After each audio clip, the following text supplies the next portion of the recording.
the freeways plummet overnight. You're going to see crime plummet overnight. You understand all the problems that could be slowly dissipated away gradually if we just got it. If you understood that the devil's in the details, we're being manipulated from on high, man. These people don't want the problems to go away. And now the vast majority of jobs revolve around the problems continuing. People have a vested interest in the problems continuing. And it scares the crap out of me. And I want it to scare the crap out of you and to startle you and to, shake you out of your slumber because, man, we're in it deep. We're in a lot of trouble. And we got to face it, man. Okay? And it's going to seem traumatic for a lot of people, but the worm's got to turn. The ship's got to turn. The trajectory to death and destruction has got to turn. We got to go another direction here. And so what is the hope? If it's really bad that we have cost of living inflation, then put 2 and 2 together. What do we need? The opposite. Cost of living deflation. Because it's not going to be done through wages. Look at the empirical evidence of what I'm saying. Look at how the Labor Department's been deliberately, I say deliberately, and I'm not being overly cynical. I'm being justifiably cynical about that. They're not stupid people. At the head of the Labor Department, we've got people with high degrees, right? These are the people with the master's degrees, PhDs, and all this crap. That's how they've got the jobs at the very top. So they know all these decades that they've been utterly remiss at doing a proper mathematical calculation of the CPI, the Consumer Price Index, every year without fail and readjusting it. And then when the employers get angry and they say, what in the hell is this? The Labor Department's a bunch of commies. They keep raising the cost for labor. And they're mandating by law that this is the new minimum wage. Then you look into it yourself, employers, and you see who to blame. Don't blame your workers who are just trying to stay even Steven, whereby at $1 an hour back in the 60s, they could afford to support the whole family and be a homeowner, pay all their bills comfortably. Their wife could stay home if she wanted to, take care of the house and kids. Okay, so is it wrong? Is it unethical? Is it immoral? Is it communistic? Is it socialistic? What the hell? What are you accusing me of? To say it's unreasonable that they had commensurate, equivalent, proportional cost of living adjustments year after year after year? It could have prevented the problems because the employers could say, well, who's at fault here? Why do I got to pay my employees more? Look into it. Whose fault is it? Are the markets being manipulated? Because employers are smart people. They know that according to capitalist laws of supply and demand and free market competition and risk and all these factors that go into true capitalism, that your money is automatically supposed to go up in worth. That's progress.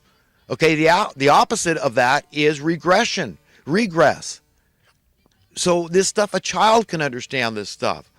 So employers know why your currency, the rhyme and reason, the why and wherefore your currency is supposed to go up in worth. It's not difficult, folks. It's not that we find easy.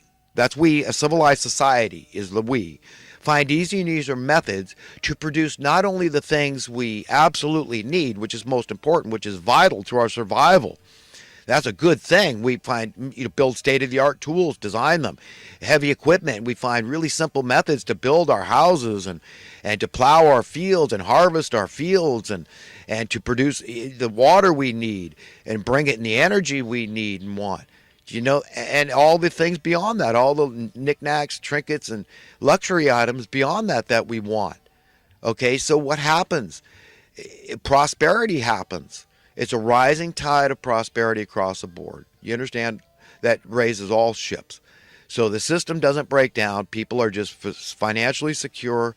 They're financially free and through prosperity. Do you understand how this thing would happen organically, naturally, automatically if you left true capitalism to do the job it was designed to do, to benefit everybody, and especially at least everybody? I mean, the people that are paying the ultimate price out there, the blood, sweat, and tears, the working class, the salt of the earth out there, doing those humdrum jobs that have no status at all, but they're imperative to the welfare of society. Who could deny it?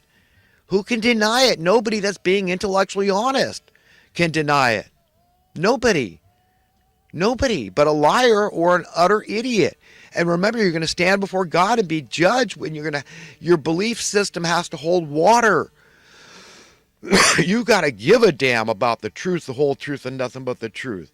And adhere to it in your belief system, your credos, your philosophies, what you think, how you think, and what you speak, how you speak, what you preach and teach, and your deeds, how you operate in your life.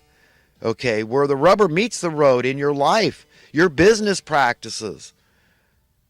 Because we teach best by example.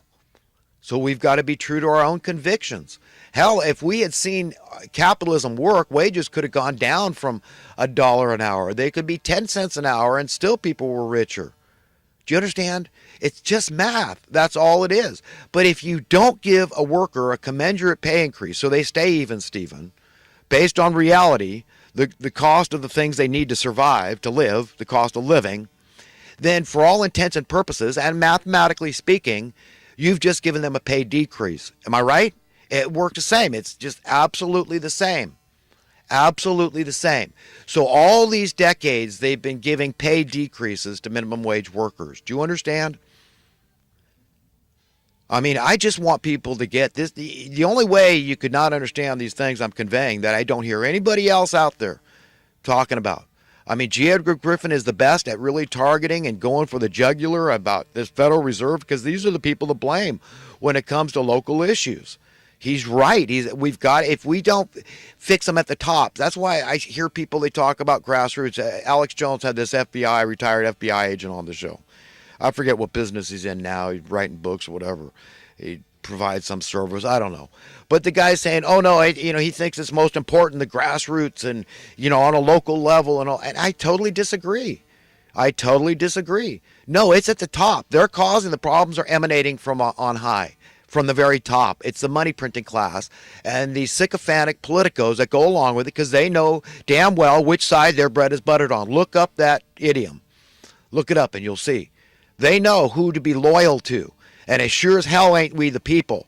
Okay, they're thieving. We're their prey. We're their target patsies. Okay, that's it.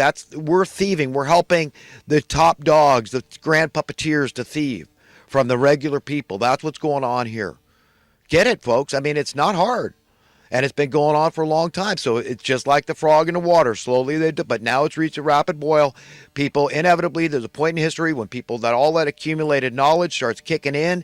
People shrug the clothing of ignorance that they have been ensconced in for so long, and they say, "Screw it, man! I'm going to choose empowerment. I'm tired of being treated like chopped liver, like a mushroom, kept in the dark and fed crap. I want to know the truth, the whole truth, nothing. I'm going to be somebody. I'm going to be able to stand before God. I'm going to hold tight to my beliefs. I'm coming out of Babylon, man. I'm done with this crap. Confusion, ignorance, it's all the same thing. Disempowerment, discombobulation. I get what they've done to me. Delusion, they deluded me. I've been deceived. They got me believing my own BS. My belief system has been warped.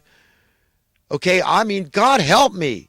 God help all of us to be gentle with us. But man, the turning point is coming, man. I mean, biblically speaking, it's pointed out like the end of an age. A sea change to beat the band is coming. An unprecedented sea change. Unprecedented proportions is coming to the earth. Thank God. That is the good news. One way or another, sooner or later, it's at the literal hand of God, though. It's not through politics. It's not through your guy winning this coming election. Okay? It's not, this proposition or that one failed. Look, it's not, folks. I'm telling you, it's not. That doesn't work that way. If we don't go for the jugular, we're never going to be free. If we the people don't have control, literally ourselves, we the people get a vote on our economic destiny, then we're never going to achieve what we want. When you want peace and harmony in your local communities, there's your grassroots solutions. It's at the top. You want peace and harmony. You want to end homelessness. You want to end extreme poverty. Here we're shipping in all these young, strong immigrants. And speaking of these caravans, notice it's all these young, strong people that are coming in here, they all look very well kept and well taken care of. Purportedly, George Soros, the multi-billionaire, is funding this in collaboration with the United Nations. There's some stuff coming out. The mainstream media wants to be totally hush-hush about this, but somehow these people are paying their way. Okay, they look very well fed. They look very strong and very capable. All these, you notice that about all, and very forceful and very determined. Okay, very self-willed. And, we got to wonder about this. Mike Adams was on the Health Ranger, was on the Alex Jones show, and he's one of the only ones I've heard point out, we got to talk about fixing things in there. Let's get ambassadorships down there. Let's intervene. What the hell's going on? Are these people being bullied? Are there gangs or rogue elements down there that are bullying them around with violence and stealing their property? I mean, what the hell's going on? Why do they have all this poverty all of a sudden? What changed down there? Yeah, we need to take an interest. I don't mind if other people, they want to, hey, what's going on in America? You guys are going, if they're doing a good job. I mean, America might still be the best house in a bad neighborhood, but if they were transmitting images of all the homelessness we have in America, okay, down there to these Central and South American countries, do you think that they would be leaving their countries to come here if they say, well, that's how they treat their own citizens? And I wonder what the hell's going on here. And we're spending the taxpayers, okay, no matter if you pay a little bit of tax, a medium amount, or a hell of a lot of taxes, your voice is equal to anybody else's. Do you understand? Because once that money, your taxes go into the kitty, it belongs to all of us. All this political nonsense is about money. It's all about how the money is spent. I learned that from my high school American history political science teacher, Bob Listener. In fact, my dad was friends with Bob Listener at Santa Cruz High. But he pointed out right away, man, and he was kind of a hardcore liberal, kind of like my dad. But they were honest liberals. They were good liberals.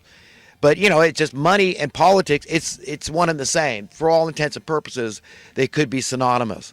That politics and money. It's just how the money is spent. But we're spending $50 billion a year. Look it up on Section 8 housing. Do you understand?